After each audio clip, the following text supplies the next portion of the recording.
मैदे में तेज़ाबियत होती है और वो कुछ खाना वगैरह खा लेते तो बाद में उन्हें जलन होती है और कुछ लोगों को कब्ज़ होती है।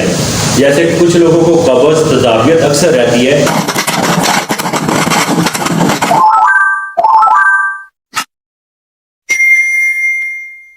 बिस्मिल्लाहिर्रहमानिर्रहीम। अस्सलाम वालेकुम दोस्तों, जिन लोगों को मैदे में तेज़ाबियत होती है और वो कुछ खाना वगैरह खा लेते तो बाद में उन्हें जलन होती है और कुछ लोगों को कब्ज़ होती है। जैसे कुछ लोगों को कब्ज़ तेज़ाबियत अक्सर रहती है, उनके लिए मैं सिर्फ एक खीरे के साथ हल बताऊंगा। खीरे के साथ आप ये गैस तेज़ाबियत का मसला हल कर सकते हैं। आपने खीरे ले आने घर में, खीरे लाने के बाद फिर उनको आप कद्दूकश कर लें।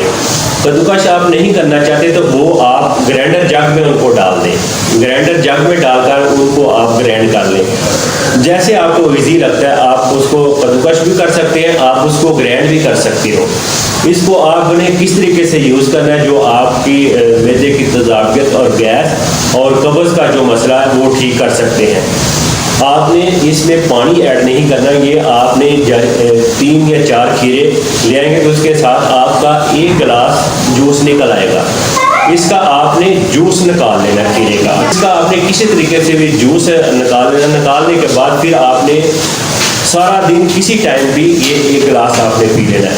ये 1 गिलास पीने से आपको जो मैदे में गैस तेज़ाबियत होती है वो भी नहीं होगी और जिन लोगों को कब्ज़ रहती है वो कब्ज़ से भी इसको पीने से उनकी कब्ज़ का मसला भी हल हो जाएगा। ये तेज़ाबियत के लिए वो कैप्सूल वगैरह खाते हैं, गोलियाँ खाते हैं और कब्ज़ के लिए भी उन्हें गोली वगैरह खानी पड़ती है, फिर उनका कब्ज़ का मसला हल होता है। एक है जूस निकाल कर उसका आप सारा दिन किसी टाइम भी 1 गिलास जूस का पी लिया करें तो आपके मैदे में जो गैस तेज़ाबियत होती है, जो लोगों को कब्ज़ रहती है, इसके साथ वो इलाज कर सकते हैं।